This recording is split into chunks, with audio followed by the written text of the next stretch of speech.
Now you may look at a picture like this and wonder what race this man is. Is this a white man with black splotches on his face, or this is a black man with white splotches on his face? From the hair and the features, it may be difficult to tell, but the fact of the matter is this is a Negro. This is a Negro suffering from vitiligo, and this is the very same disease that Michael Jackson had. And basically what it does is it diminishes the melanin and causes the naturally brown skin to turn pale. Basically it is deficient in melanin and it turns like this. He basically turns white. That is the very same thing that this young lady suffers from. This is her original natural self. This is her progression of the disease. And this is when the progression of the disease is complete. It has basically turned her skin completely pale. Now she's fortunate because she's a beautiful young lady as a brown skinned girl and also as a whiter skinned girl. It doesn't always work out as well as it did for her. Now given a choice, most people would prefer to be completely brown or completely white.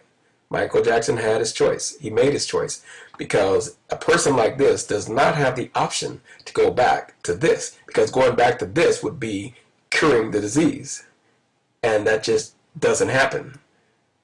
Reversing this and going back to this. The only alternative is to either remain like this or go completely like this. In her case, it happened naturally. Michael Jackson sped up the process so that he basically would look more normal rather than look like this. He was not trying to be white or look white. He was trying to simply look normal.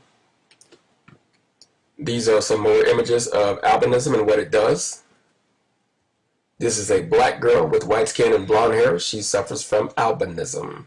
She is deficient in melanin. Melanin gives pigmentation to the skin, the hair, and the eyes. Here is another black couple that have produced 2 children who are albinos as well. They suffer from albinism, have white skin and blonde hair. Now, here is a white girl. This is not an albino. This is a regular white girl. This is her before she went into the tanning salon. This was her natural complexion. I want to go back again to show that she is just as white naturally as these albinos. The difference is that the albinos do not have the ability to tan as she does. She goes from this to this, and that is her preference. Here is another example. This is a well-known European person before her tan and after. Same person. Notice her skin, notice her hair. Now let's go back. These are the albinos. Notice the skin and notice the hair. This is a black girl. This is a Latino girl. These are 2 black girls with pale skin, blonde hair. This is a Caucasian girl with pale skin, blonde hair before she is tan and after she is tan. Here's another before and after picture. And here is another before and after. Here is a black man who suffers from something else. It's called vitiligo, and basically it's the same thing Michael Jackson had, turning him white. We're going to go through some more pictures of black people that have, there's a young black boy with albinism. Here's a black kid in Africa, that's his mother with black kid has albinism. Here's another black child with albinism. Here is another girl with albinism, that is her sister. This is in Panama. Here's another child with albinism. Here is a group of black children in Africa who all have albinism with white skin and blonde hair. Here's another black child. That is his little sister that's on his shoulders with white skin. Here is a mother carrying her child that has the albinism disease as well. Now you know this looks like a little white baby, other than that the features are still Negroid. Here is another couple with their 2 black children who happen to have albinism, which gives them white skin and blonde hair. Here's another black kid with blonde hair and white skin. Here are 3 children who are sitting in the front of the class because albinism also affects your eyes.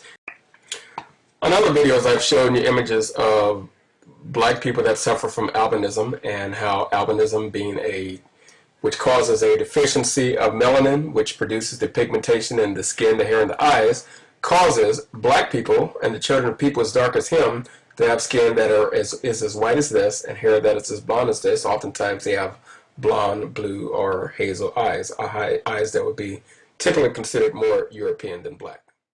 It's another condition of that. And here is another version of albinism, which affected the hair more so than it did the skin or the eyes. But nevertheless, this is still a version of albinism, which, as you can see within this tribe, which I believe is in New Guinea, also is depicted here, this blonde hair. And mating with Caucasians had nothing to do with. This is a natural trait that comes as a result of this condition. And in this next picture, we have a black man who suffers from vitiligo as well. You can see these splotches on his, look at his hand on the right. If you just looked at his hand, you would think that this was the hand of a Caucasian. Obviously, this would give it away that there's something else going on. But eventually, this may spread throughout his entire face so that it looks more normal. I don't know. There is treatment that can cause him to basically normalize the appearance through cosmetic intervention. Speaking as a physician, that it is not a mystery, the production of people who don't have skin pigment. That's a mutation to albinism.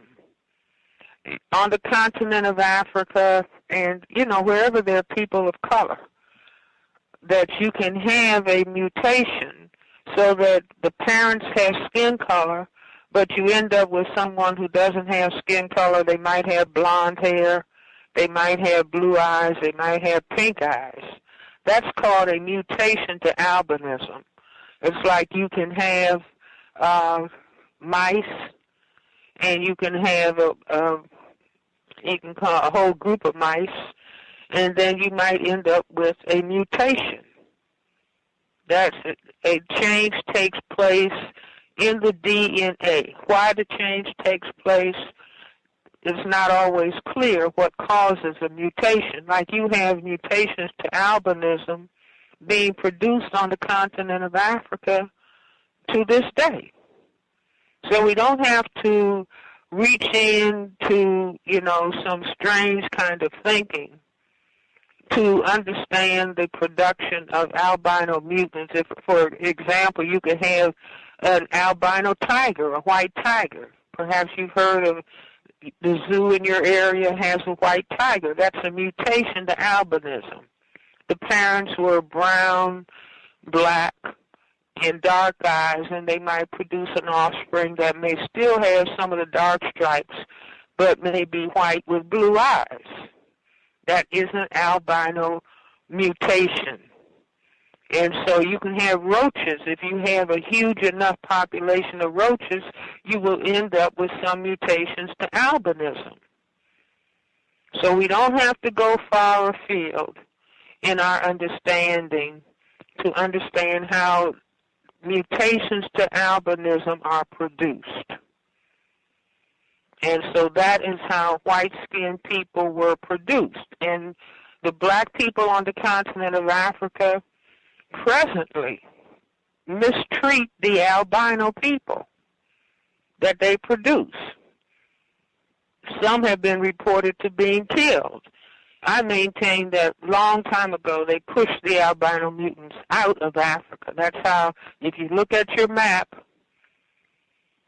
and especially if you look at a globe, just look at the continent of Africa. Directly north of Africa is the Mediterranean Sea, and Europe is like a little tiny hat on the top of the continent of Africa. And if the black people push the albino mutants out of Africa, they would end up in Europe. So we don't have to, again, we don't have to go far afield. But then if the people who classify themselves as white, eventually they produced a large enough people to make up their mind, well, we're going to circumnavigate the planet And when they discovered that all the other people are colored, they could decide, well, we're going to dominate these people. We're going to dominate and mistreat them. If we're going to survive genetically, we have to control them because they are genetically dominant and we're genetically recessive. And I maintain this is what happened. Voici la postérité d'Isaac, fils d'Abraham. Abraham engendra Isaac. Isaac était âgé de 40 ans quand il prit pour femme Rebecca, fille de Bethuel, l'araméen, de Padam Aram, et sœur de Laban, l'araméen. Isaac implora l'Éternel pour sa femme, car elle était stérile. Et l'Éternel l'exauça. Rebecca, sa femme, devint enceinte. Les enfants se heurtaient dans son sein, et elle dit, « S'il en est ainsi, pourquoi suis-je enceinte ?» Elle alla consulter l'Éternel. Et l'Éternel lui dit, « 2 nations sont dans ton ventre, et 2 peuples se sépareront au sortir de tes entrailles. Un de ces peuples sera plus fort que l'autre, et le plus grand sera assujetti au plus petit. » Les jours où elle devait accoucher s'accomplirent, et voici, il y avait 2 jumeaux dans son ventre. Le premier sortit entièrement roux, comme un manteau de poil, et on lui donna le nom d'Ésaü. Ensuite sortit son frère, dont la main tenait le talon d'Ésaü, et on lui donna le nom de Jacob. Isaac était âgé de 60 ans lorsqu'ils naquirent. Ses enfants grandirent. Ésaü devint un habile chasseur, un homme des champs, et Jacob fut un homme tranquille, qui restait sous les tentes. Isaac aimait Ésaü parce qu'il mangeait du gibier, et Rebecca aimait Jacob.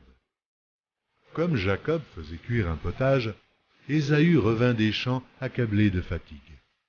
Et Ésaü dit à Jacob, « Laisse-moi, je te prie, manger de ce roux-là, car je suis fatigué. » C'est pour cela qu'on a donné à Ésaü le nom d'Édom.